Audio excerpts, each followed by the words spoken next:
Kampanye 16 Hari Anti Kekerasan Terhadap Perempuan telah dimulai sejak 25 November lalu dan akan berakhir pada 10 Desember 2024.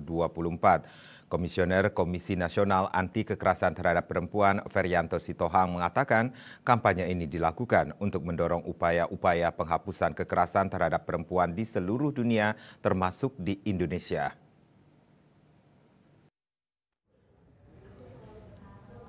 Dalam temu media di kantor Kementerian Perempuan dan Perlindungan Anak, Komisioner Komisi Nasional Anti Kekerasan Terhadap Perempuan Ferianto Sitohang mengatakan kampanye 16 Hari Anti Kekerasan Terhadap Perempuan telah dimulai sejak 25 November lalu dan akan berakhir pada 10 Desember 2024. Tahun ini kampanye tersebut mengambil tema Lindungi Semua, Penuhi Hak Korban, Akhiri Kekerasan Terhadap Perempuan.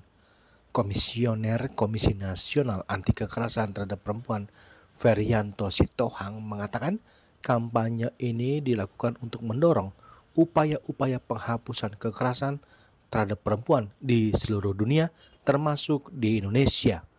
Ia juga menambahkan ada beberapa alasan kenapa tema tersebut dipilih adalah sebagai wadah edukasi agar masyarakat bisa tahu bahwa semua kekerasan terhadap perempuan itu ada hukum dan konsekuensinya. Selain itu, ia juga menyebut bahwa kekerasan seksual bukan semata-mata sebuah kesalahan saja, tapi bagian dari pelanggaran HAM, maka perlindungan dan pemulihan perempuan dan korban harus dilakukan. Kalian tadi bahwa sejak tanggal 25 November sampai tanggal 10 Desember itu diperingati sebagai Hari Anti Kekerasan Terhadap Perempuan.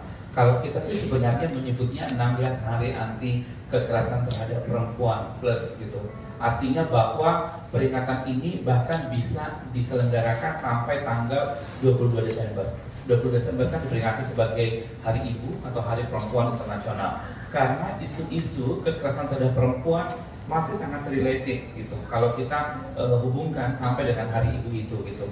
Nah, kalau di tahun ini Komnas Perempuan melihat bahwa bicara tentang kekerasan terhadap perempuan, paling tidak ada 4 bentuk kekerasan yang menjadi perhatian publik gitu. Mungkin boleh next slide saja. Saya akan bicara angka, tetapi sebenarnya di balik angka tentu ada banyak peristiwa gitu ya.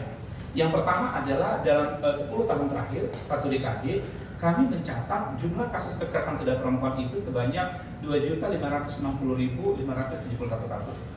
Tapi kami mencoba, saya nggak akan paparkan semuanya, saya akan coba lihat apa yang menjadi pusat perhatian publik, kekerasan apa gitu. Yang pertama kekerasan dalam rumah tangga.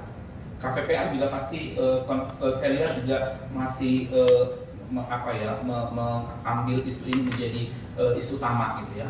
Kasusnya dalam catatan tahunan Komnas Perempuan itu 2.522.659 kasus gitu. Dari Jakarta, Julius Suharta dan Ketut Sumadiasa melaporkan.